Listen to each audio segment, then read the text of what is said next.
Valorant came out in 2020, and as we have finally entered 2024, there are a lot of changes that have happened to the game. But there are many pros and fan favorite players that used to be at the top of the esports scene, but now where are they? We're going to answer the question, what happened to all the best players from 2020? What are they doing now? Are they still pro players, streamers, or have they moved on to something else entirely? And for those of you who have been struggling to climb this episode, SkillCapped.com has everything you need to climb the ranks, from in-depth mechanical practice to agent guides, positioning, big mistakes, and breakdowns of pro players that can help you improve your game sense. And we offer our rank improvement money back guarantee, so if you don't climb, you don't pay. There's literally no downside, so what are you waiting for? Go check it out right now in the links down below. Now, 2020 was the Wild West of Valorant that had a lot of all-stars in the making. Many names are known today from back then because these players were really good, really early into the game's life cycle, and by quickly leaving a mark as just some of the most talented players in the game, most of them are still incredibly loved and revered to this day. Now, first off, we gotta talk about Subroza, a player who literally got a place on Ascent named after him. He has a meme named after him in Valorant, and at the time in 2020, he was one of the top competitors. Subroza played on TSM, which was one of the best teams pulling in results at the time, and in addition to that, Subroza was incredibly good at both Phoenix and Raze, even though he would consistently whiff Raze ults, dubbed the Rosa ult, and that is still a meme that persists to this day. Now, even in spite of Subroza being incredibly dominant back then, he eventually would go the route of streamer, where now Subroza is a full-time streamer, a very cracked player at the game, but doesn't currently compete in pro play. The next off, we do gotta talk about fan favorite Hiko. And Hiko is known as one of the oldest Valorant pros in the scene, especially back then when he started. He was a top-level Counter-Strike player, and moving over to Valorant, he was dominant right from the get-go. As the player for 100 Thieves, he was known for incredibly consistent clutches, and he had a very long and healthy pro career, as especially a Sova main is what he played the most. Now, after the first year of VCT, Hiko decided to move into content creation for 100 Thieves, and now he's a full-time Valorant streamer, and he doesn't play anymore, but he's still incredibly cracked at the game. As I get older and older, and I feel like I'm getting worse at video games, I look to Hiko, and I can't make any excuses.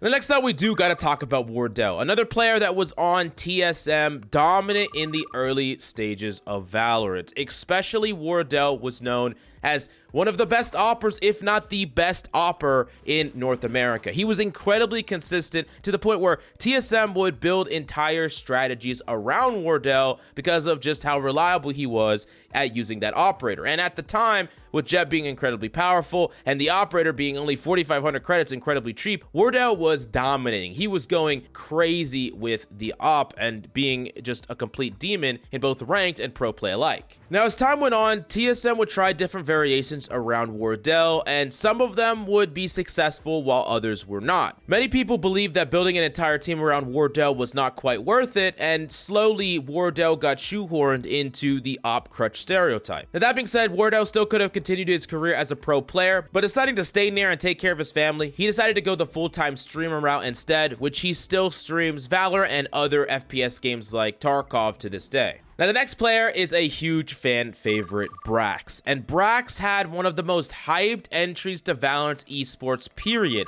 As a young prodigy in Counter-Strike that got banned from competitive play, this was a player that people thought could have been one of the best in Counter-Strike, but he got his career sadly cut short. And going into Valorant, Val was a place that he could come to and start over, a new beginning, where he could prove that he was indeed the prodigy that would have taken over the FPS world. And he joined T1, a roster that was filled with some pretty good talent, but overall, even though Brax did perform fairly well, it did have some disappointing results, and they never won anything major. Now, Brax jumped around from team to team, but mainly went off the grid for a while, streaming occasionally. And although his future is unknown, many people still believe that Brax has what it takes to be one of the best players in Valorant, and people are excited to see him potentially competing in challengers when it opens up in 2024.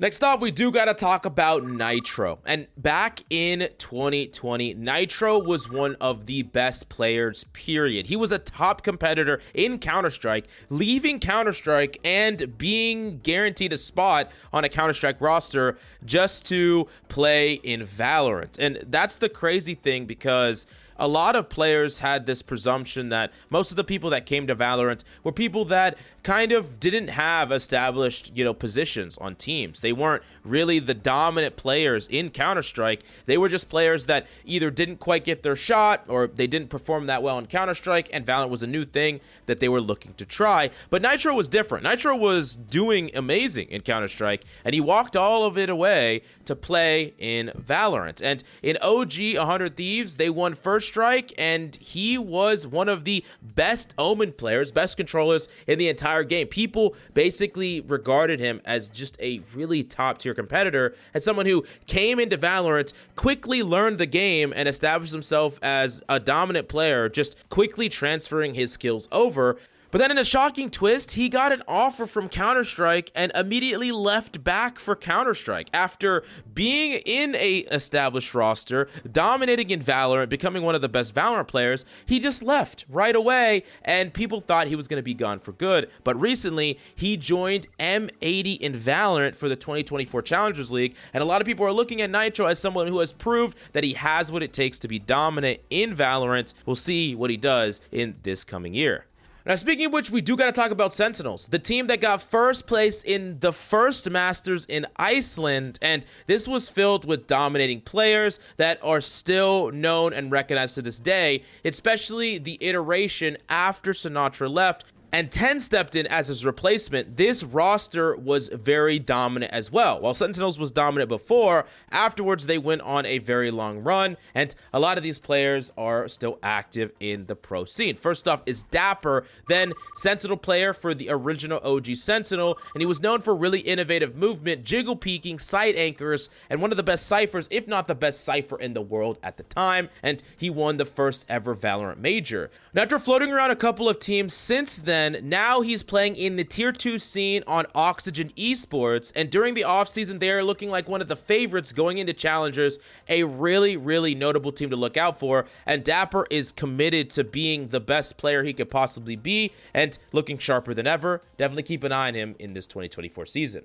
Next up, we do got to talk about Shazam. And Shazam was originally the IGL for Sentinels, known for his in-game leader skills, at the same time at being a duelist player, like a Jet or a Raze, which is actually really hard to do both, where you're focusing really high on your executes and your mechanical skills and still calling for your team. Now, he was incredibly dominant previously on Sentinels, and afterwards he has tried playing for several different teams in different organizations, and he competed in the Challengers League for G2 during 2023. Unfortunately, his squad did fall a little bit short, and he's currently a content creator / streamer for G2 Esports as an incredibly popular streamer, but he definitely has expressed that he wants to still compete, so it's unclear what path he'll go on in 2024, but I would keep an eye on him anyways. Now, the next player that we do got to talk about is TenZ. And TenZ did join a little bit later than 2020. He was a dominant player in the early days of 2020, being the first player to ever reach Radiant, although he was often on a roster that was Cloud9, and people called that roster oftentimes TenZ and Friends, because TenZ was known as a very dominant player, but the team was just not winning, even though TenZ was putting up these crazy numbers. For whatever reason, the synergy just wasn't there. But once TenZ got brought on to Sentinels, he was dominating. They won Iceland, and he was incredibly consistent and able to join Sentinels as a new main player. Now, in the past couple of years, there has been some rough patches with highs and lows, but going into 2024, Sentinels is looking like a top-tier contender again after winning some off-season events, and they're getting their roster really in order now with new IGLs, new talent, and TenZ even sometimes flexing to the controller role. He's looking sharper than he has in a long time, and I think that they have finally figured out how to properly use TenZ to the best of his abilities in the new roster, in the new meta.